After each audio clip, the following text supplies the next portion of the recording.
Hi, this is Juliet Orfiano. Welcome to my video. If this is your first time on my channel, please like, share, and subscribe so I can notify you if I have a new video. This is the continuation of Part 8 about the development of the accounting profession. I discussed in Part 8 about the qualitative characteristics of accounting information. Just click above or the link below this video to watch Part 8. In this video, I am going to discuss about the elements of financial statements. The elements of financial statements. The financial effects of the activities undertaken by the enterprise are presented in the financial statements based on certain grouping or classes of characteristics called the elements of financial statements.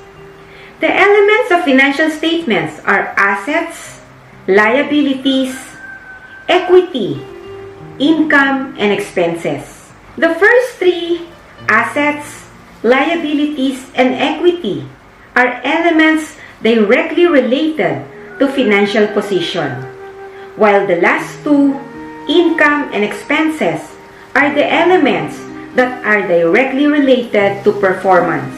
Letter A, assets. These are the resources controlled by the entity as a result of past events and from which future economic benefits are expected to flow to the enterprise.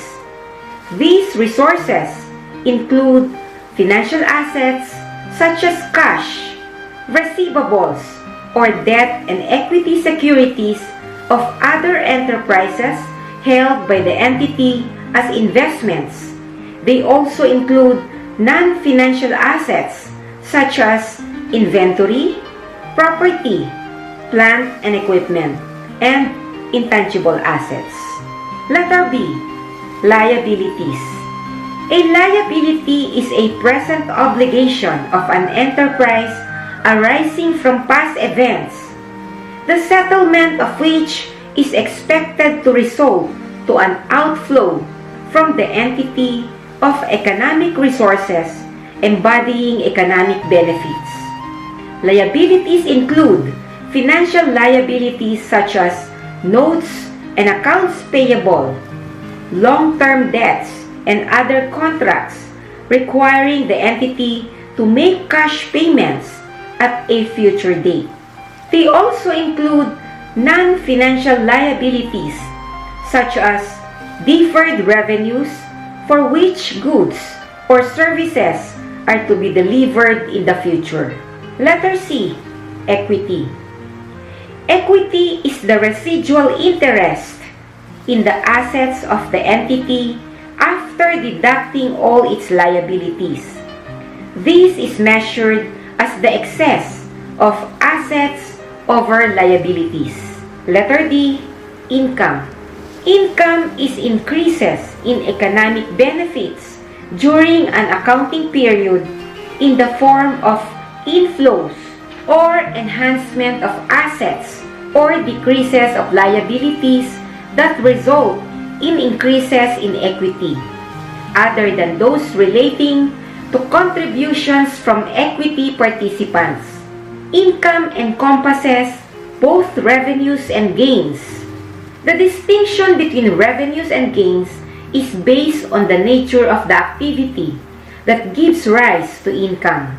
Revenues arise from major or central activities of the enterprise, while gains arise from incidental activities. Thus, revenues is earned from sale of goods or services or by allowing others to use enterprise resources.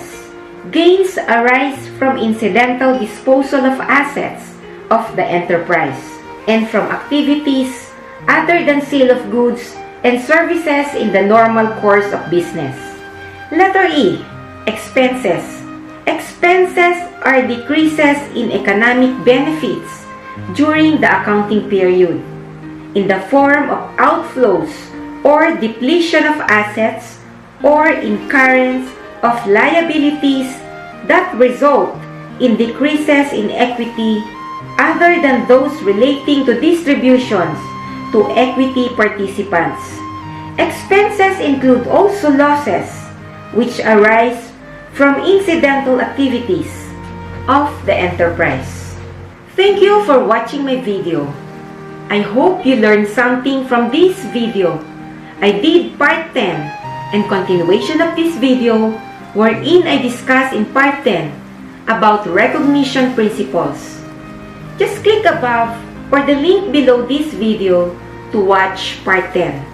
Don't forget to like, share, and subscribe on my channel so I can notify you if I have a new video.